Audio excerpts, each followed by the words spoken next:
Hey guys, welcome back to my YouTube channel. तो आज हम पोथ सीरीज को फिर से कंटिन्यू करने जा रहे हैं। तो जैसे कि हमने प्रीवियस एपिसोड में देखा था, वो लड़की बोलती है ध्यान से, लुजेंग की तरफ स्पोर्ट्स आ रही होती है और वो गायब हो रही होती है। सही तो एपिसोड नंबर 414 की स्टार्टिंग होती है। हमें लुजेंग के साउथ स्पेस के अंदर का सीन दिखाया जाता है। वो ऐसे मतलब स्पोर्ट्स आ ही रही होती है उसके पास और गायब होती जा रही होती है। लुजेंग ऐसे ऊपर की तरफ मूव करता जा रहा होता है। वो लड़की सोच रही होती है कि ये हैरानी की बात नहीं कि जो ओल्ड मैन था फ्लोटिंग आइलैंड का, उसने इतनी ज्यादा उम्मीद लगा के रखी थी इससे। इस इंसान के पास तो ऐसी डिवाइन एबिलिटीज है और ज्यादा वेपन्स क्रिएट हो रहे होते हैं उसकी से, और वो लुजेंग की तरफ आ रहे होते हैं। लुजेंग सोच रहा होता है जो पर्पल की है इससे मेरे को कोई भी डर नहीं है। जो मेरा साउल प्रेशर है वो इजीली डील कर सकता है इन सभी से। मुझे ये नहीं पता कि मैं कैसे डाउट टैबलेट के अप्रूवल को पाऊंगा। लुजेंग पहुंच जाता है सामने उस डाउट टैबलेट के। लुजेंग आगे की तरफ देख रहा होता है और पढ़ रहा होता है। वो बोलते है कि ग्रेट पर्पल की टेक्निक जो होती है वो पर्पल की को एक प्लेस में ट्रांसफॉर्म कर देती है और एक वर्ल्ड क्रिएट हो जाता है उसका खुद ब खुद ही। 3 तरह के टाइप्स हैं उसके लिविंग थिंग्स में। ये डेवलपमेंट है नेचुरल लॉज की और ये डिवाइन विल को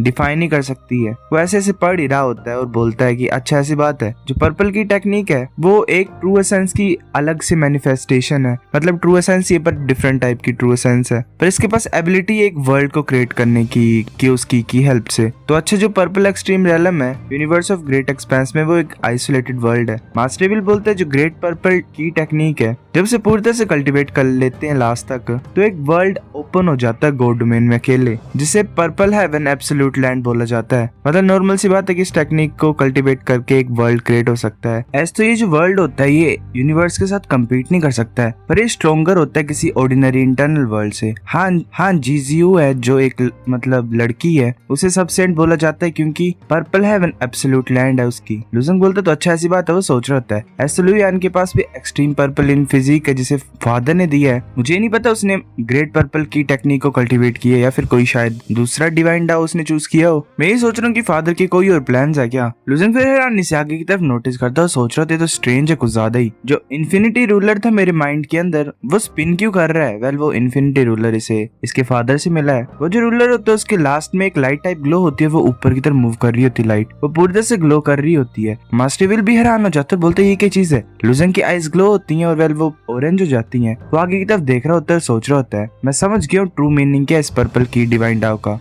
पर बात यह कि उसने पूरी तरह से अपनी थिंकिंग नहीं लिखी है यहाँ पे, क्योंकि ये जो इमिटेशन है इस डाउ टैबलेट की वो पूरी तरह से कम्प्लीटली नहीं है। क्योंकि जो इमिटेशन है डिवाइन डाउ की इस टैबलेट के ऊपर वो इनकम्प्लीट है। उसने शायद परफेक्शन तक कॉम्प्रिहेंड नहीं की है पर्पल की डिवाइन डाउ को। वो उसका इन्फिनिटी रूलर ऐसे ग्लो कर रहा होता है, वो मूव कर रही होती है नीचे से लाइन एक। लुजेंग सोच रहा था जो इन्फिनिटी रूलर है इसने पर्पल की डिवाइन डाउ को अब्सॉर्ब कर लिया। वेल कॉपी पेस्ट वाला मेथड हो गया गाइस। लुजेंग सोचता है 1 मिनट, अगर मुझे सही तरीके से याद होगा तो जो ये इन्फिनिटी रूलर है इसमें एग्जैक्टली 3000 स्केल्स हैं। एक इंस्टेंट में इस स्केल ने पर्पल की डिवाइन डाउ को अब्सॉर्ब कर लिया और मतलब रिकॉर्ड कर लिया। लुजेंग का इससे वो लाइट चल जाती है और वो सोच रहा होता है कि इसका मतलब ये जो इन्फिनिटी रूलर है ये 3000 डिवाइन डाउस को कंटेन कर सकता है। वो जो पर्पल की डाउ टैबलेट होती है उससे एक लाइट ऊपर की तरफ मूव करती है। एक मार्शल आर्टिस्ट बोलता है लियू टांजिंग को एक्चुअली पर्पल की डिवाइन डाउ ने रिकॉग्नाइज कर लिया तो इम्पॉसिबल है। ये क्लियर है कि इसके पास एक्सट्रीम पर्पलियन फिजिक नहीं है। दूसरा बोलता है हाँ इस बच्चे का सीक्रेट क्या है। ऐसे जो लीडर होते हैं वो भी देख रहे होते हैं उस लाइट को। एल्डर बोलता है कि अब हम क्या करें, क्या हम डिक्लेयर कर दें कि लियू टांजिंग क्वालिफाइड है। जो लीडर होते हैं वो बोलता है ये इंडीड ही क्वालिफाइड है, पर ये इम्पॉसिबल है। ये हो ही नहीं सकता कि ये पर्पल की डिवाइन डाउ को कल्टीवेट कर पाए। और ऊपर से बात यही है बहुत सा कम मार्शल आर्टिस्ट है गॉड डोमेन में जिनके पास एक्सट्रीम पर्पल इन फिजिक है। जो एक्चुअल में टैलेंटेड है उनमें से भी वो भी काफी ज्यादा नहीं है, और जो टैलेंटेड है वो मैक्सिमम लड़कियां ही हैं। जैसे कि रूल्स है वलीहान हाउस के, जिन लोगों को पर्पल की डिवाइन डाउ टैबलेट रिकॉग्नाइज करती है वो है वलीहान हाउस में एंटर नहीं कर सकते हैं। उन्हें उस पर्सन को दे दिया जाता है जो कि सबसेंट है हान क्लैन की, हान ज्यूई। वेल ज्यूई हान नाम मुश्किल है वैसे। उसका जो स्टेटस है वो सिर्फ सेकंड ही है सेंट एम्परर से। वेल सेंट एम्परर जो कि लीडर है हान हाउस का। एल्डर बोलता है हम इसे हान ज्यू को नहीं दे सकते हैं वरना हम ऑब्टेन नहीं कर मेरिट को। जैसे हम इसे फ्लोटिंग आइलैंड में भेजेंगे तो ये मैटर हमें हाइड करना पड़ेगा। पर नॉर्मल सी बात है ये लुजेंग को खुद से फिर फ्लोटिंग आइलैंड में भेजना चाहते ताकि ये फेमस हो जाए। लीडर बोलता है कि अभी के लिए मैं अनाउंस नहीं करूंगा। लुजेंग नीचे आ रहा होता है। एक मार्शल आर्टिस्ट बोलता है कि ये अनाउंसमेंट क्यों नहीं है कि लियू टांजिंग को पर्पल की डिवाइन डाउ ने रिकॉग्नाइज कर लिया है। दूसरा बोलता है ये हाँ कुछ अजीब सी चीज हुई है, शायद वो बिजी है अभी भी कंफर्म करने के लिए। लुजेंग ऐसे मूव कर रहा होता है, वो आगे की तरफ देखता है। आगे एक डिवाइन डाउ वेल स्लेट टाइप होती है, उसमें फायर लगी होती है। लुजेंग सोच रहा था एलिमेंट्री फायर डिवाइन डाउ ये ओरिजिन है हर तरह की जो फ्लेम है इस दुनिया में उनकी, और ये प्योरेस्ट फॉर्म है फायर की। अगर कोई इस डिवाइन डाउ को कॉम्प्रिहेंड कर पाएगा तो वो हर तरह की मिस्टीरियस फ्लेम्स को भी कॉम्प्रिहेंड कर सकता है। मेरे को ट्राई करना पड़ेगा। लुजेंग मूव कर रहा होता है ऊपर की तरफ, तभी जो थर्ड पोजीशन वाला होता है वो नीचे लुजेंग को नोटिस करता है और सोच रहा होता है क्या ये इंसान एक्चुअली में सेकंड टैबलेट के द्वारा रिकॉग्नाइज होना चाहता है। अगर एक इंसान को एक डिवाइन डाउ टैबलेट रिकॉग्नाइज कर लेती तो वो हान क्लैन में एंटर कर सकता है, पर अगर दूसरी डाउ टैबलेट उसे रिकॉग्नाइज कर ले उस पर्सन को तो ये कुछ ज्यादा रेयर होता है। सिर्फ ये 4 टाइम ही हुआ है हेवनली हान हाउस की हिस्ट्री में। वो जो फ्लेम्स होती हैं वो ऐसे ही बर्ड्स में कन्वर्ट हो जाती हैं, लुजेंग की तरफ आ रही होती हैं, लुजेंग के पास आ रही होती हैं, मतलब उसे कवर कर रही होती हैं, पर लुजेंग का जो साउल प्रेशर होता है वो उन्हें पूरी तरह से डिस्ट्रॉय कर देता है। लुजेंग ऐसे फ्लेम को ऑब्जर्व कर रहा होता है, उसकी जो इन्फिनिटी रूलर होता है एक्चुअली में वो ऑब्जर्व कर रहा होता है फ्लेम्स को, और ऐसी जो लाइट होती है नीचे से वो ऊपर की तरफ मूव करती है और वो डिवाइन डाउ पूरी तरह से इन्फिनिटी रूलर एब्जॉर्ब कर लेता है। लुजेंग सोच रहा था ये जो 300 स्केल्स हैं ये 300 डिवाइन डाउ को कोरेस्पॉन्ड करते हैं। हर एक डिवाइन डाउ के लिए एक लोकेशन है, इसमें जो प्लेस था एलिमेंट्री फायर डिवाइन डाउ का वहां पे ये एब्जॉर्ब हो गई है, मतलब इन्फिनिटी रूलर में जो फ्लेम होती है वो ऐसे ही मतलब खतरनाक तरीके से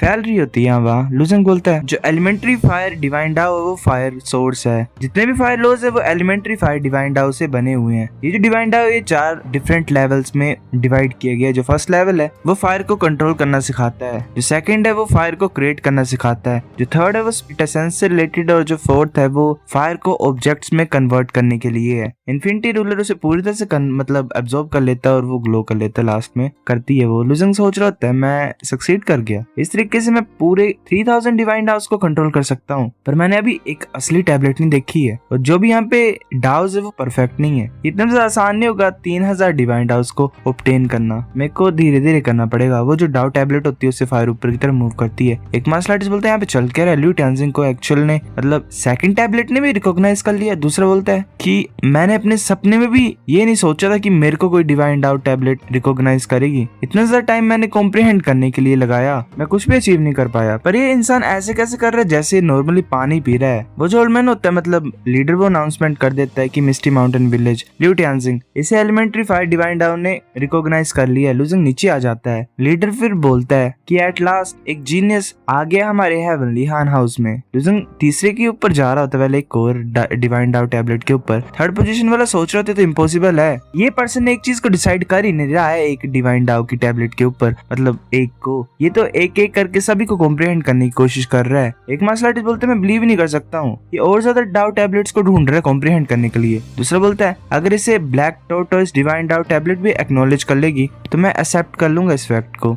तभी वो जो डाउ टैबलेट होती है उससे एक लाइट ऊपर की तरफ मूव कर जाती है। सभी मार्शल आर्टिस्ट हैरान हो जाते हैं। एक बोलते है क्या इस इंसान को हम जीनियस नहीं बोल सकते, ये तो मॉन्स्टर है। एल्डर बोलता है इसके तो कोई भी प्लान नहीं है रुकने के, ये ऑलरेडी 4th डिवाइन डाउ टैबलेट तक पहुंच गया है, क्या हम इसे रोकें, ये तो कुछ ज्यादा ही है। लीडर बोलता नहीं मैं इसे जाने दूंगा और देखना चाहता हूँ मैं कि कितने ज्यादा टैबलेट्स इसे रिकॉग्नाइज करेंगी, मैं बाकियों को अनाउंस नहीं करूंगा। एल्डर बोलता है ठीक है। फिर ऐसे 7 दिन बाद का मिशन दिखाई देता है। अनाउंसमेंट होती है कि मैं अनाउंस करता हूँ कि जो है हेवनली हान हाउस की एग्जामिनेशन है वो ऑफिशियली खत्म होती है। 1 lakh certified gold martial artist में से 67 जो है वो सक्सेसफुली उन्हें डाउ टैबलेट्स ने रिकॉग्नाइज कर लिया है। वाओ कितना कम है। लुजेंग से चला होता है, वो थक गया होता है पूरी तरह से और वो सोच रहा होता है कि जो मेरी साउल है वो पूरी तरह से थक गई है, मतलब कुछ दिनों में पास्ट के। मास्टर इविल बोलता है कि ये तो होना ही था, तुमने इतने ज्यादा डाउ टैबलेट्स को ऑब्जॉर्ब किया है जिसकी वजह से उन्होंने कंटिन्यूअसली तुम्हारी साउल को खाया है। मैं तुम्हें एक टेक्निक सिखाता हूँ जिससे तुम अपनी साउल को जल्दी से रिकवर कर सकते हो। तुम एक प्लेस को फाइंड करो जहाँ पे तुम रेस्ट कर सकते हो। लुजेंग बोलता है ठीक है। लुजेंग एक जगह बैठ जाता है स्टोन के ऊपर।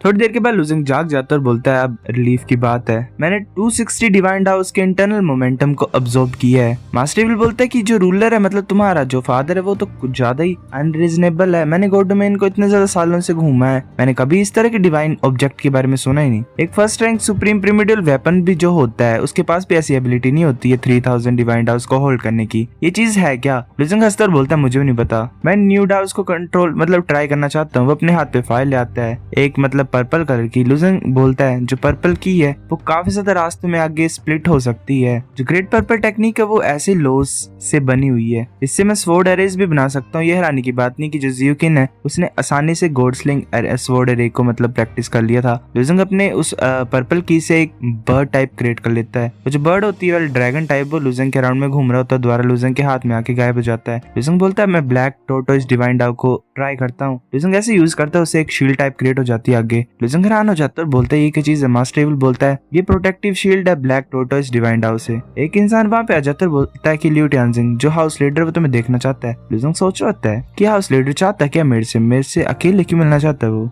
तभी हमें है वलीहाना उसके मेन हॉल का सीन दिखाया जाता है। वहाँ पे हेड बैठा होता है 9th सब ब्रांच का हान चैन और हेड होता है 12th सब ब्रांच का हान यू, दोनों साथ में खड़े होते हैं वेल मेन लीडर के साथ। 9th सब ब्रांच का हेड बोलता है कि जो न्यूज हमने रिसीव की है मिरर सिटी से वो कंफर्म हो गई है। लियू टानजिंग की जो ओरिजिन है वो बहुत ज्यादा सस्पिशियस है। ये क्लेम करते हैं कि वो मिस्टी माउंटेन विलेज से आया, पर अगर बात की जाए वो सिर्फ वहाँ पे 6 मंथ से कम टाइम से था और ऊपर से मिस्टी माउंटेन विलेज और सन मून विलेज के बीच में लड़ाई थी, उसमें वो इन्वॉल्व हुआ और ऊपर से मास्टर ईविल के रिटर्न के बारे में भी हमने सुना। तो वेल अब क्या ही बोल सकते हैं सिचुएशन में। सो गाइस एपिसोड नंबर 414 इतना था। अगर आपको वीडियो पसंद तो लाइक करनी, बेफिक्र लाइक कर दो, शेयर कर दो दोस्तों के साथ, कमेंट करके बताओ अगर आपको वीडियो कैसी लगी है। सब्सक्राइब करो, तब तक के लिए बाय बाय।